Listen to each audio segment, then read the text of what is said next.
have had a rough time on our farm lately. It's like all the bad things pile up at once. Earlier this month, we lost almost an entire litter of piglets, a large litter of piglets, due to a management error that probably could have been prevented. However, that's a story for another time. I want to get into focusing on a different failure that we made on our homestead. Probably a bigger failure. If you've been following us for a while, you know that we had been focusing on breeding lavender cuckoo Orpingtons, Isabella Orpingtons, Craylite Orpingtons, and various colors and types of silkies. And you also may have noticed that I haven't really been posting about our chickens on our social media pages. And unfortunately, there is a reason for that, which I'm going to get into. I wanted to make sure that we had some things figured out before I went into the details of that situation. And now that we've got those things figured out, I'm going to tell you guys what's been going on. So at the beginning of winter, we kind of noticed that our chickens seemed a little bit off. They were starting to get sick, and they were mild, but we were struggling to figure out why. Eventually, they started dying, and we got concerned.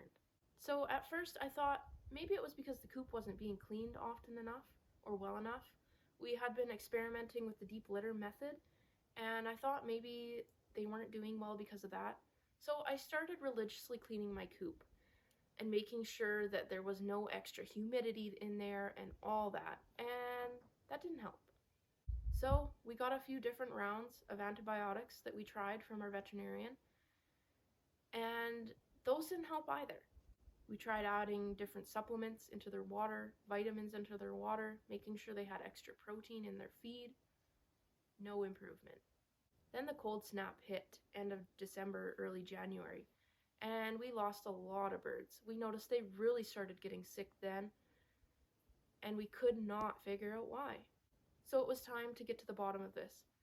So I packaged up some of our birds, and I shipped them away to our provincial lab for testing. And I waited for the results. I knew in my heart that the results probably weren't going to be good, and I was prepared for that. Then we got the call, and lo and behold, ILT. ILT is not good news to receive at all. ILT is an incurable virus that lays dormant in a chicken's nervous system for the rest of their life once they catch it. It only becomes active or more active when they're stressed. So when the cold snap hit is when they became more stressed. Despite being in an insulated and heated coop, that's when it started to spread to the rest of the flock, and they started getting sick enough to start really dying and having a high mortality rate. ILT causes severe respiratory illness in your chickens. For us, our chickens were coughing, sneezing, wheezing. They had snot coming out of their nostrils. They were not eating. They were not laying eggs. They just generally were very unwell. And it's a really awful way for a chicken to go. They basically suffocate to death. It's a slow spreading virus, but it's very contagious, and it also can spread to wild birds. So we were given two options. Option one was that we vaccinate our entire flock. However, if you vaccinate your entire flock, they don't necessarily get sick anymore, but they can still transmit the virus. So they can still transmit the virus to other wild birds. If you bring in other chickens to your flock, chicks, adult birds, whatever, you have to make sure that they're vaccinated and the vaccination has taken effect before you introduce them to the rest of your flock. So we knew that we would be looking at vaccinating our chickens for the rest of our life with chickens if we kept that flock. So we had option number two, which was to cull our entire flock, to get rid of them all and start over.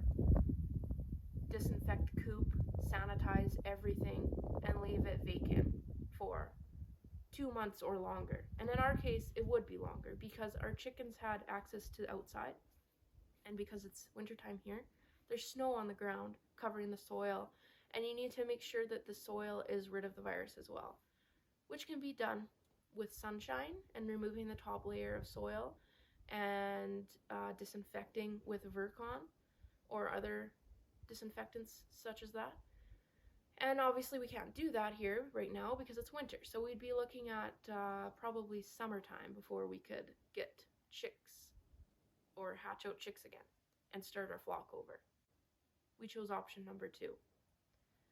It's very sad to lose my entire flock that we worked so hard for. All that time, all that money invested in our chickens, taking care of them every single day, collecting eggs, cleaning the coop, feeding, watering them, investing in different genetics, sourcing different lines, researching different colors, talking to different breeders, shipping eggs in. If you've ever shipped eggs in and tried to hatch them, you know that it's a struggle.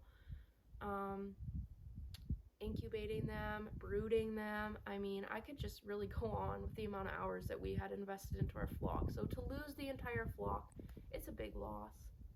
So we had all these plans that we would sell hatching eggs, we would sell chicks, potentially sell breeding pairs, breeding trios, and all those plans are just gone now. We felt it was the most responsible thing to do to get rid of our flock, to cull them so that this virus doesn't spread. I mean, heaven forbid another farm get ILT from us. That would be terrible. I cannot imagine someone else having to decimate their entire flock because of this virus, because they got it from us. So we wanted to make sure that we eliminated that as a possibility. We have no chickens here. It's very quiet outside now. So where did we get ILT from? Here's where I get vulnerable and admit to you guys my mistakes as a chicken keeper.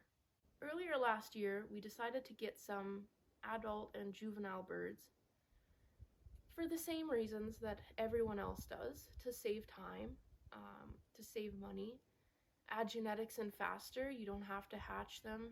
You don't have to get chicks and raise them up and pick the best ones. You just get them as adults and then introduce them into your flock. Well, I did quarantine them away from my flock, but I didn't know that ILT can lay dormant for so long. It can lay dormant for a long time, and birds can seem asymptomatic. They might seem healthy, and so for us they did. We introduced them into our flock, these healthy birds that weren't healthy. They had a virus that I was unaware of. And when the cold snap hit here, that's when they started spreading that virus. That's when the virus became active again, and they got the rest of my flock sick. Not long after we introduced them this winter, they started showing mild symptoms, and well, you know how the story goes from there. Me cutting corners, me getting lax on my biosecurity, it cost me my entire flock, and I failed my chickens. We take a break from chickens now on our farm. There's no more chickens here. And truthfully, I don't think that we'll ever get into chickens in the same capacity that we once were.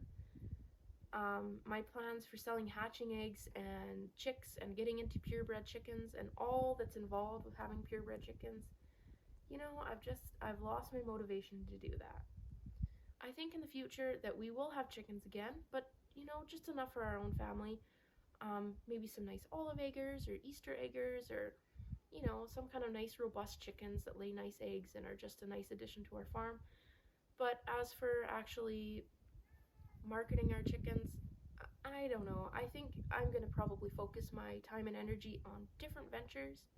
But from now on, for our situation, and I know that other people might have different opinions on this, for our farm, I think from now on we will only ever bring hatching eggs onto our farm. I will never bring chicks, adult birds of any kind onto our farm again. We're going to keep a closed flock from now on. Not every disease can be eradicated that way. However, most diseases don't spread through the egg, so for us, it is the safest option. I think this experience serves as a good reminder to all types of livestock, not just chickens, but to make sure that when you have livestock, you're practicing great biosecurity practices, and not just what I've talked about in this video. I could go on and on about different biosecurity practices that you should be following. That's a video for another day. I just wanted to share with you guys what has been happening here. I cannot imagine having to do this with my pigs. What an enormous loss that would be. Or my horses, or if you have cattle or anything like that. That is a way bigger loss than just chickens. Unless, of course, you have a huge flock. I mean, that would be a big loss as well. But just let it be a lesson to all of you to make sure that you're not taking shortcuts on your biosecurity, because eventually it will come back to bite you. So I just wanted to share that with you guys, and I hope that our mistakes, that you can learn from them. Explaining these things to you guys and being transparent and vulnerable is hard. Nobody wants to admit that they messed up or that they made a mistake, but I think that in those times is when you learn the most and when you can help other people the most. So that is why I'm sharing it with you. And thank you guys for watching, and thank you for supporting our channel, and we appreciate every one of you.